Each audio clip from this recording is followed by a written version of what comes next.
Тулааны бурхан Асура болон өөр олон гайхалтай веб зохиолууд уншихыг хүсвэл зохиолцоо.com-оор зочлоорой. Зохиолч Kind Hearted Bee. Орчуулсан төвшин төгөлдөр. 69-р анги. Ахин нэг домог бүтээсэн нь. Азуре Драгон сургуулийн гол хэсэгт гол танхимын сурагч настангууд амьдардаг. Тэр хэсэгт дотоод танхимын настан болон сурагчид орох хориотой.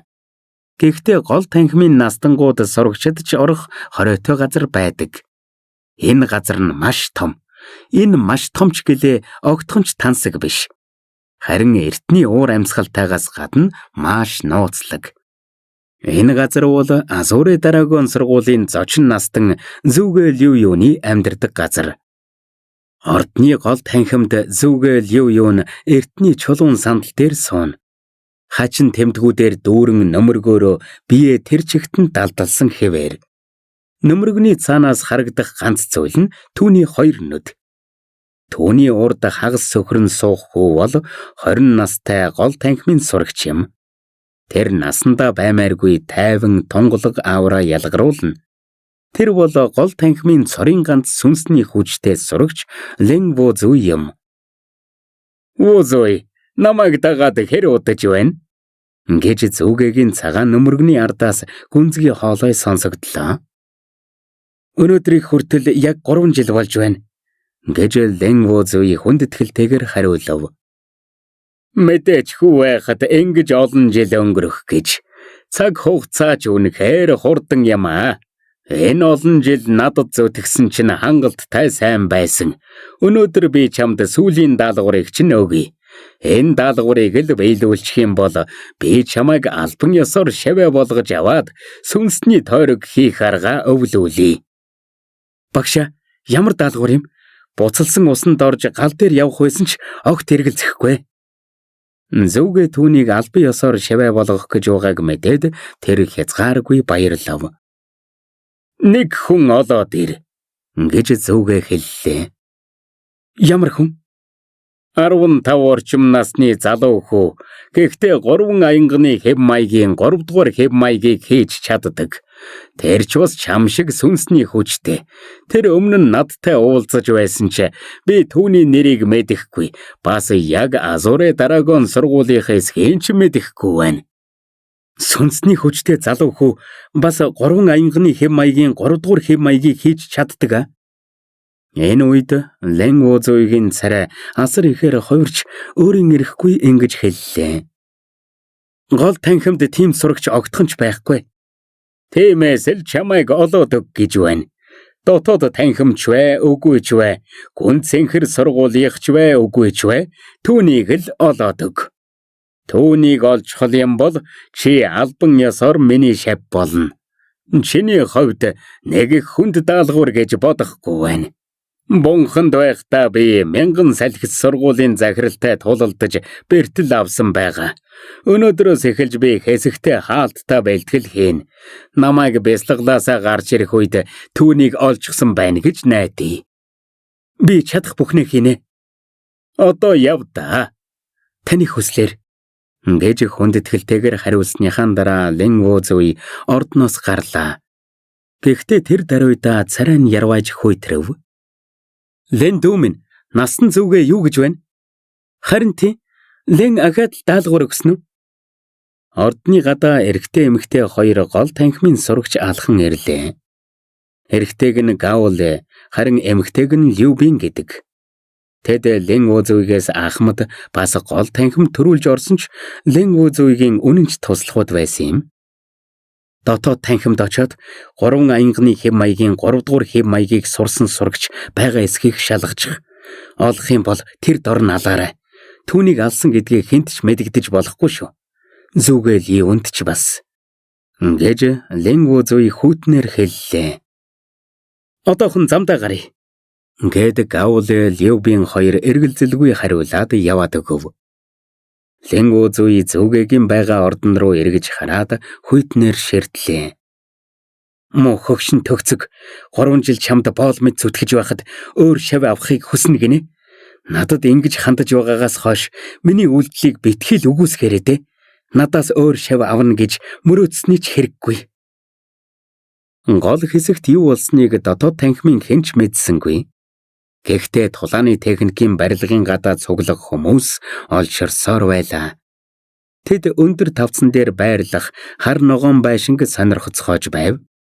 Ялангуяа тулааны техникийн барилгын настангууд нүд салгалгүй бэлтгэлийн тойрог руу ширтэцгэн. Учир нь Чүфэн тийшээ орсноос хойш бүтэн 6 цаг өнгөрч хөд байгаа юм. Менежер, Чүфэнд муу юм тохиолдоогүй байгаа. 6 цаг болцоход байхад тэр гарч ирсэнгүй. Та хүртэл тэнд гэж зарим настангууд Чүфэнд санаа зовж эхэллээ. Үгүй ээ. Хэрвээ Чүфэн сольдож ухаан алдсан бол тойрог автоматар тэр даруйдаа зогсно. Гэхдээ бэлтгэлийн тойрог одоо болтол зүгээр ажиллаж байна. Харин ч бүр өмнөхөөсөө хүчтэй даралт өгч байна. Тэгэхээр Чүфэн тэнд зөв зүгээр байгаа гэсэн үг. Гэд Овян толгоос ихсэрлээ. Түүний нүдэнд гайхшрал дүүрсэн байв. Бүхэл бүтэн 6 цаг. Овян одоогийнхан хүчтэй орсон ч тэгж удаан тэсэхгүй. Учир нь энэ бэлтгэлийн тойргийг сургуулийн захирлаас дутгааргүй хүчтэй зүгээ барьсан шүү дээ. Тэгтэл Чүфэн дөнгөж спиритийн 7 дугаар төвшний хүчтэй байж бэлтгэлийн тойрог дотор 6 цаг тэсчихэд байна. Гол танхимын сурагчдын дээд амжилтыг эвдээд зогсохгүй Овяныг бэшрэхэд хүргэлээ. 8 цаг өнгөрсний дараа Овяны бэшрэл цочрол болон хувирсан юм. Бэлтгэлийн тойргоос гарч ирж байгаа Чүфэний царай маш тайван байснаас гадна маш их жаргалтай байлаа. Энийг харсан хүмүүс түүнийг үнэхээр бэлтгэлийн тойрогт 8 цаг байсан үгүй юу гэж сэжиглэж эхлэв. Хүмүүс бэлтгэлийн тойрогт домогт байдаг шиг үнэхээр тийм тэсхийн аргагүй байдаг эсэхэд эргэлзэж эхэллээ. Чүфэнийг ийм байдалтай гарч ирснийг харсан нэг хүн зориг гарган бэлтгэлийн тойрог руу өөрийн биеэр шалгах гэж орлоо. Гэхдээ тэр хүний энэ оролдлого хүмүүст бэлтгэлийн тойргийн домог үнэн гэдгийг нотолсон юм. Бэлтгэлийн тойрогт орсон сурагч удалгүй ухаан алдаж тулааны техникийн барилгын настан орж гаргаж ирсэн юм. Тэнгэр минь, Чүфэн үнэхээр бэлтгэлийн тойрогт ямар ч асуудалгүй 8 цаг болсон гэж юу? Амар юм аа. Тэр хүн мөн үү? Дотоод танхимд нэг мангас гарч ирсэн болол та. Амнаасаа хөөс сахруулж нүднийх нь хар алга болж ухаан алдсан сурагчийг харсан хүмүүс цочирдсондоо хашгирцгааж байлаа. Мэдээж тэд ухаан алдсан сурагчийг харсандаа биш, Чүфэний хүчнээс болж хашгирцгааж байлаа. Чүфэн гарцаагүй дотоод танхимд ахин нэг домог бүтээсэн юм. Гэхдээ Чүфэн иймэрхүү зүйлсийг тоосончгүй. Түүний жаргалтай байсан шалтгаан нь тэр хаант тэнгэрийн техникийн эхний үеийг бүрэн сурчсан байсан юм. Дөнгөж эхний үеийг сурсан ч гэлээ Чүфэнийг жаргалтай болгоход хангалттай байсан юм. Хаант тэнгэр техниктэй байхад Чүфэн үүслийн төвшний хүнийг ялахгүй юмаа гэхэд баригдахгүй зугтаж чадхаар болсон юм. Энэ нь түүний амиа аврах нууц хөзөр болов. Цаг хугацаач хурдан өнгөрч гол танхимын элсэлтийн шалгалт эхэллээ. Шалгалтын урд шөнө хэдэн өдөр байхгүй байсан Суумэй Чүфэний үүдэн дээр ирлээ. Лайк болон subscribe дарж биднийг дэмжээрэй. 70 дугаар анги хардалт. Бүтэн саран тэнгэрт мандсан байхад нэгэн эрэгтэй эмэгтэй хоёр алхална. Аниргүй шөнө чулуугаар өрсөн замаар Чүфэн Суумэй хоёр мөр зэрэгцэн алхана. Сарны туяан доор Чүфэн хажуудаа алхах Суумэй руу үе үе харан өөрийн ирэхгүй нууцхан санаа алднаа. Энэ охин үнэхээр үзэгслэн гоо байсан юм.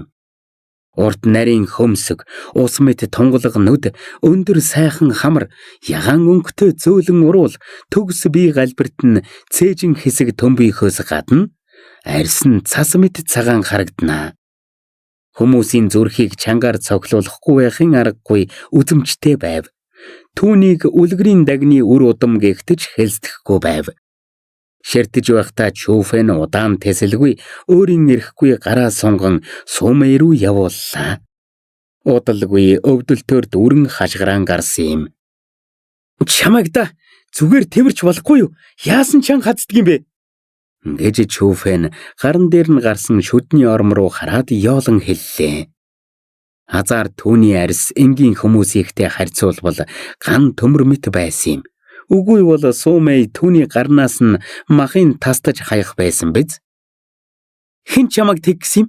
Муу шалэг гэдэг Сумэй ууртайгаар Чүфэн рүү ширтээд чамайг бэлтгэлийн тойрогт 8 цаг байсан гэж сонссон. Үнэн үү? Яасан? Чи ёстой мангас юм да. Чи гол танхимын сурагчид хамгийн дээд талдаа 6 цаг л бэлтгэлийн тойрогт байдгийг мэдэх үү? Чи дотоод танхимын мангас болсноо мэдэж байна уу? Тийм гэж үү? Тэгэхээр тэр гол танхимын хэд хог шар гэсэн үг үү? Чүфэн худлаа өнгөрөөгүй юм. Тэр хаант тэнгэр техникийн эхний үеийг сурчхаад ахиж цаг үрхийг хүсээгүүдээ бэлтгэлийн тойргоос гараагүй бол ахяад хэдэн цаг байж чадхаар байсан юм. Тэд хог шаардаа биш, чийл дэндүү гаж байхгүй юу? Гэд Сумэй инээлээ. Удахгүй чи салхины нэгдлийн бүх гишүүдтэй танилцсан сандарч байна уу? Яасан гэж сандрах юм? Гэж Чүфэн үгүйсгэлээ. Ийм орой түүнтэй уулзах гэж ирсэн болохоор Сумэйг сайн мэдээтэй байх гэж бодож байтал ердөө салхины нэгдлийн гишүүдтэй уулзах талаар байна гэж бодсонгүй. Салхины нэгдлийн уулзаж байгаа шалтгаан нь маргааш гол танхимын элсэлтийн шалгалт болохоор Чүфэнийг оруулаад салхины нэгдэл 33 гишүүнтэй. Гэхдээ энэ жилийн гол танхимын шалгалтанд дор хаяж 12 хүн нь орно. Тэр 12 хүн салхины нэгдлийн хамгийн хүчтэй хүмүүс гэж болно. Тэгэхээр дотоод танхимын салхины нэгдэлд маш том өөрчлөлт орно гэсэн үг. Тэд шинэ ахлагч сонгохоос гадна шалгалтанд яаж орох талаараа ярилцах юм. Энэ гол танхимын шалгалтыг салхины нэгдлээс гадна сэлмийн нэгдэл, ертөнцийн нэгдэлж бас удаан хүлээсэн. Шалгалт сонсогдож байгаа шиг энгийн биш. Дотоод танхимын шилдэгүүдийн хоорондын тулаан гэхэд хэлцдэхгүй байх. Би чамайг ер бусын хүчтэйгээс гадна тэдэнтэй уулзахдаа сандрахгүй гэж мэдэж байсан юм а. Гэд Сумэй ялдан минемсгэллээ. Түүний нүдэнд баг зэрэг хүндлэл бишрэл харагдана. Сумэйтэй цуг Чүфэн салхины нэгдлийн ахлагчийн амьдардаг газар ба салхины нэгдлийн гишүүдийн уулзах газар ирэх үед түүний урд салхины нэгдлийн бусад гишүүд ч ирсэн байв. Байшинд орсны дараа Чүфэн рүү олон харц ширтгийг анзаарлаа. Зарим нь гайхширч, зарим нь үл тоож, зарим нь бассан янзаар харна. Гэхдээ энэ хүмүүсийн хүчрхэг аураг мэдэрсэн Чүфэн салхины нэгдлийг гоцсууднуудын нэгдэл гэдгийг бүрэн ойлгосон юм. Луу бар ах トゥ хоёр салхины нэгдлийн ёроолд байсан нь тодорхой байв. 31 хүний дундаас Чүфэн хэдэн танил царай олж харлаа. Жишээлбэл Байлин, Байху, Етаузи, Зам Тэнзи, Байтон гэх мэт. Чүфэн байха би бол салхины нэгдлийн ахлагч Ситу юу? Гэж нэгэн царайлаг залуу Чүфэнийг чиглэн ирлээ. Ситу юу насаараа Жамфэнgiтэй чацуугаас гадна адилхан спиритийн 9 дугаар төвшин байв. Гэхдээ түүний аура Жамфэнgiгийн хажууд хамаагүй зузаан нэгтралтай байсан юм. Тэр Чүфэнтэй элдэг харьцаж байсан ч цаанаа тэсөөр хүн гэдгийг Чүфэн ганц хараад л мэдэв. Хөөе! Миний ах чамтай яриад байна. Сонсохгүй байна уу? Чүфэнийг ширтэж байх үед Ситу юугийн ард байсан бараан царайтай залуу алхан ирлээ. Тэр Чүфэнтэй нас ойролцоо харагдах ба спиритийн 8 дугаар төвшин байв. Чүфэнээс ах байлаа гэхэд үсрээдэл 2 насны л зөрүүтэй байлаа. Өдийн насан дээр спиритийн 8 дугаар төвшин байна гэдэг тийм ч муу зүйл биш. Гэхдээ түүний Чүфэнтэй харьцаж байгаа харьцаа болон харж байгаа харцыг харавал тэр Чүфэнийг газар дээр нь зодохыг хүсэж байгаа нь илтэн мэдэгдэнэ. Бяцхан Лян. Энийг харсан Ситу юу тэр бараан царайтай хүүг хойш татаад Чүфэнээс уучлалт гуйлаа. Энэ бол миний дүү Ситу Лян. Тэр жаахан ширүүн зантаач гэлээ муу хүн биш шүү.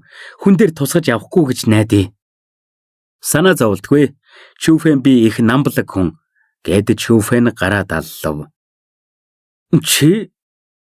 Чүфэний бардам үйлдэлийг харсан Ситүлиан шүдэ зуулаа. Хамарнаас нь уур савсаж харайн дайрах гэж байхад нь Ситү юу зогсов.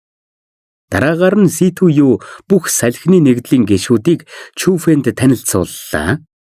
Тэд нар гаднаа ийдэг байсан ч дотроо Чүфэнд дургүй байгаа нь илт харагдана. Чүфэнд дургүй хүмүүсийн ихэнх нь эрэгтэйчүүд байсан юм.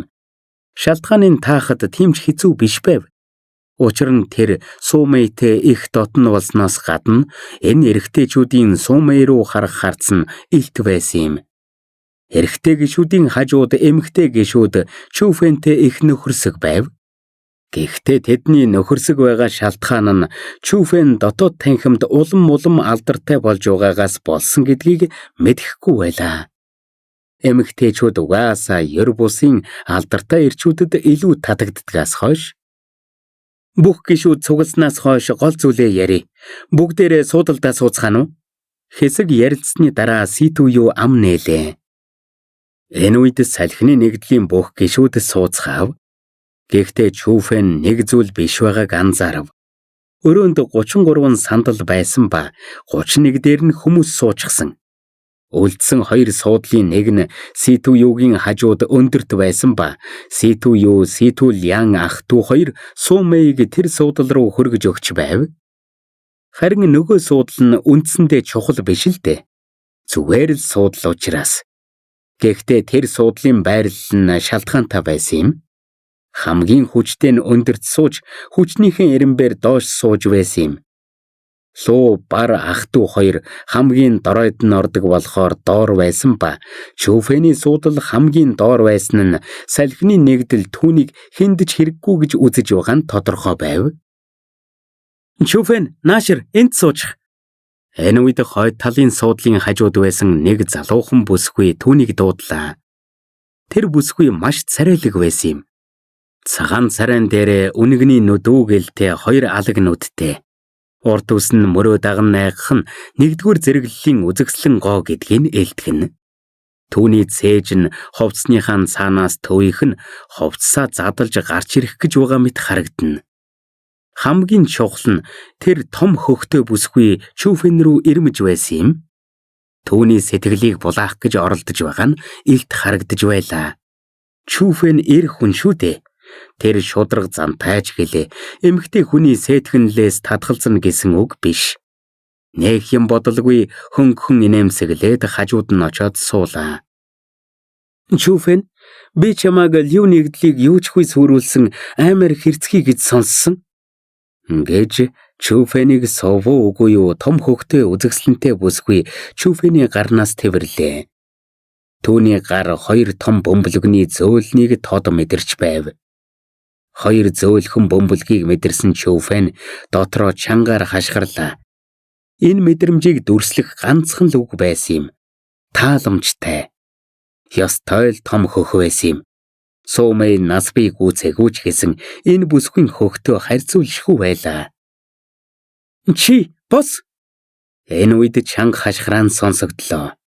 Толгоогоо өндийлгэн харах үед Чүфэн болон том хөхтэй хүүхнээс гадна танхимд байсан бүх хүн гайхширн зогслоо. Тэд Сумейг нэг гараа ташаан дээрээ бариад нөгөө гараараа Чүфэний хажууд суух том хөхтэй хүүхэн гэж шижилж байхыг харав. Түүний жижигхэн уруулан жимэж нүд нь ууртаагаар ширтэж байлаа. Түүний жижигхэн ялдам нүүрэн дээр Чүфэнийг хардаж байгаа нь тодоос тод харагдана. Лайк болон subscribe дарж биднийг дэмжээрэй. 71-р анги. Чимээгүй. Бяцхан мэй чи гэж том хөхтэй охин Сумейгээс айгаад яахаа мэдэхгүй харагдана. Бос гэж байна гэж Сумей ууртаагаар загналаа. Том хөхтэй охин айснаасаа болж царайнд цонхёогоод юу ч хэлэлгүй хурдан гэгч нь босов. Сумей ууртайгаар Чүфэн рүү нэг хараад нөгөө том хөхтэй охины сууж байсан суудлал дээр суужглаа. Тэгээд Ситү юугийн хажуу талын суудлал руу заагаад "Тэнд суу" гэлээ. Том хөхтэй үзэгсэлнтэй охин үгнээс нь зорилгүй Ситүюгийн хажууд очоод баргар царайтайгаар доошо харан суулаа. Энэ бүхнийг ажиглаж байсан хүмүүсийн нүд нь бүлтийж эрүүн мултрах шахав. Нүдтэй хүм бүрэл Сумэйг хардаж атаархаж байгааг мэдхээр байлаа. Хэнийг хардна гэж юу? Мэдээж Чүфэнийг. Сумэйг найрах гэж тоо томшгүй олон ярьчуд үзсэн боловч хинч амжилт олоогүй. Гэтэл тэр номер 1 үзэгслэн гоо Чүфэнийг хардаж байгаа нь үнэхээр цочирдохгүй байхын аргагүй зүйл байсан юм. Гэхдээ сайн бодоод үзвэл тийм ч гинтийн зүйл биш байв. Сумэй Чүфэн хоёр их дотн байдгаас гадна нууцаар үерхдэг гэсэн ч цуу яриа байдаг. Тэгсэн ч тэнд байсан хүмүүс хүлийн зөвшөөрч чадахгүй байв. Харин Байтон нөгөө хэдийн санаа амарсан юм. Учир нь тэд Сумэйг уурлахаараа ямар болдгийг мэддэг болохоор шүү дээ. Байтон тэр хэдтэй харьцуулахад Ситүюгийн царай нь ярваасан байлаа. Байдгаараа нүүрний хувирлаа нуух гэж хичээсэн ч үл ялэг яруугар төрхөн харагдана. Тэр ч бас атаархаж хардаж байсан юм. Яасан муухай ажтай юм бэ? Түүнтэй тэгж харьцах хэрэг байхгүй байсан биз дээ? Гэд Чүфэн инээлээ. Би юу хүссэнээ л хийн. Чамд ямар хамаатай юм? Гэд Сумэй ууртайгаар Чүфэн рүү ширтснийхэн дараа өөр тийш харан суулаа. Бяцхан шуурганы дараа нэгдлийн уулзалт аль биесээр эхэллээ. Юуны өмнө гол танхимын шалгалтанд орох Чүфэн, Сумэй, Ситүюг оруулаад 12 хүний нэрийг зарлав. Нөгөө 9 нь спиритийн 8 дугаар төвшин байсан болохоор шалгалтанд тэнцэхэд тийм ч хэцүү биш. Тиймээс салхины нэгдлээс 12 гишүүн явна гэдэг нь тодорхой болсон юм. Байдлыг ажиглавал Ситүю аль хэдийн бэлтгэлээ базаачихсан байв. Харин түүний дүү энэ жилийн гол танхимын шалгалтанд орж чадахгүй ба дотоод танхимд үлдэж салхины нэгдлийн ахлах болох гэж байгаа юм. Ситүю гол танхимд орсны дараа салхины нэгдлийг тараахыг хүссэнгүй. Тиймээс Ситүю гол танхимд байгаа салхины нэгдлийн хуучин гишүүд рүү салхины нэгдлийг гол танхимд байгуулад ахлаад яваач гэсэн хүсэлт гаргасан боловч тэд татгалзсан юм. Ингээд тэдний урд гол танхимд нэгдлээ үүсгэсний дараа ахлахаа сонгох нэг том асуудал гарч ирсэн юм. Ситүю, энэ талаар ярих хэрэг байна уу? Ахмад үеийнхэн биднийг ахлахыг хүсэхгүй байгаагаас хойш нэгдлийн ахлахаар чи хэвээрэл байхад болно. Тийм шүү. Одоогийн салхины нэгдэлд чамаас өөр хэн ахлахын суудалд суух эрхтэй юм? Гэж хэд хэдэн гишүүд Ситүюг үргэлжлүүлэн ахлахаар байлгахыг хүсэв. Энэ дугаа бүхэл хүмүүсийн дунд амьдарч байгаа луугаас ялгаагүйг би сайн мэднэ. Хинч өөр хүний доор байхыг хүсэхгүй байгаа байх. Тиймээс шудраг байснан дээр бүгдээрээ намайг сонгож туйлшраад байлгүй өөрсдийнхөө санаа бодлыг хэлцгээ. Ситүю худлаа жүжиглэж ингэж хэлсэн ч гэсэн бусд нь түүнийг баярлаж байгааг мэдэж байв. Ситүюгийн жүжиглэж байгааг харсан Чүфэн дотроо хоёр нүрт гэж бодоод түүний яриаг үл тон Сумэй рүү ширтлээ. Сумэй Чүфэнтэй яриаггүй хэсэг хугацаа өнгөрлөө. Шанаага тулаад нэг зөв рүү ширтэн суун. Түүнийг хаашаа харж юу бодож байгааг хинч мэдэхгүй байлаа. Гэхдээ ганц тодорхой юм нь гэвэл тэр Ситүюгийн яриаг огтхон ч анхаарахгүй байсан юм. Ууралчихсан юм уу? Гэж Чүфэн инээгээд асуулаа. Хэн ууралсан юм? Хэнд уурална гэж? Миний уурыг хүргэх эрхтэй хүн байгаа мó? Гэд Сумэй ууртайгаар Чүфэн рүү ширтлээ. Уурлаагүй юм бол тэгэд яагаад угаа юм? Гэд Чүфэн сэжиглсэн өнгөөр асуув. Би Ситүюгийн яриаг нухацтай сонсож байна. Гэж Сумэй хариуллаа. Тэгвэл Ситүюгийн хэлснийг давтаж хэлж чадах уу? Гэд Чүфэн инээлээ. Тэр Сумэй хэлэх үггүй болж хав. Ситүюгийн яриаг сонсоогүй юм чинь яаж давтах вэ? Хоошоо эргээд харсан ч Чүфэн өөдөөс нь нүүр дүрэн инээмсэглэл тодруулчихсан харж байв. Чүфэн түүнийг хуурсныг мэдээд уурандаа уруулаа хазаад Чүфэнийг очоод тас хазахыг хүслээ. За битгий уурлаад вэ. Гой онгоо ярил яаж вэ? Гэд Чүфэн хэллээ. Ямар онгоо? Хэлмээр байвал хурдан хэлээч. Ингээд Суумэй инээсэн ч нухацтай сонсож угаад царай гаргалаа. 3 жижиг туулай мөөг түүжээ. 2 том нь жижигийг яваад ногоо олоод иргээд явуулж жижигхэн туулай нь би явахгүй хэрвээ би явах юм бол та хоёр миний мөөгийг идчихнэ гэв. Нөгөө хоёр нь бид идэхгүй санаа зовлтгүй хурдан яваад ир гэж хэлсний дараа жижиг туулайч яваад өгөв. Нилээн хүлээсний дараа жижиг туулай огт эргэж ирсэнгүй. Нөгөө хоёр хэсэг ярилцсны дараа жижигийг ирэхгүй бол мөөгийг идчихье гэлээ. Гэтэл яг энэ үед жижиг туулай хажуугийн бургаснаас үсрэн гарч ирээд ууртайгаар ингэж хэлдэг юм. Тэр би та хоёрыг миний мөөгийг иднэ гэдгийг мэдээд байсан юм аа. Тэгээд жижигхэн туулай нь тэндээс холдоогүй л байсан юм уу? Харин яасан гэж бодож байна? Яваагүй л байна.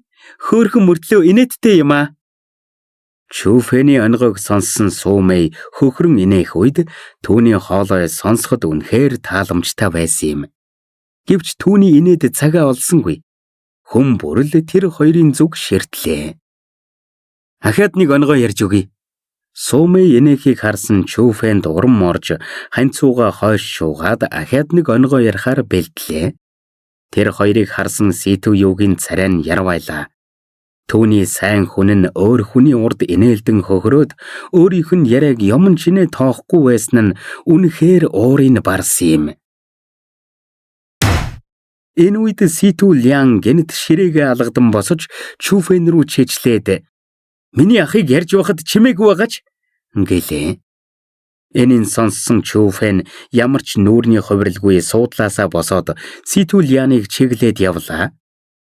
Гэнэт Чүфэн гараа даллах үед Ситүү Ляны нүүрэн дээр тас чимээгээр маш хүчтэй алга буулаа. Хүчтэй алгадалт Ситүү Ляныг газарт нүрээрээ шахад хүргэв. Түүнийг амаа нээх үед цус урсахын зэрэгцээ 3 ширхэг үүдэн шүд унлаа. Энийг харсан хүмүүс цочирдчихав. Чүфэн Ситүү юугийн дүү ирээдүйн салхины нэгдлийн ахлахыг олонний нүдэн дээр алгадаж унгаасан юм. Түүнийг асар их зоригтой гэхгүй юм бол өөр хэнийг зоригтой гэх юм?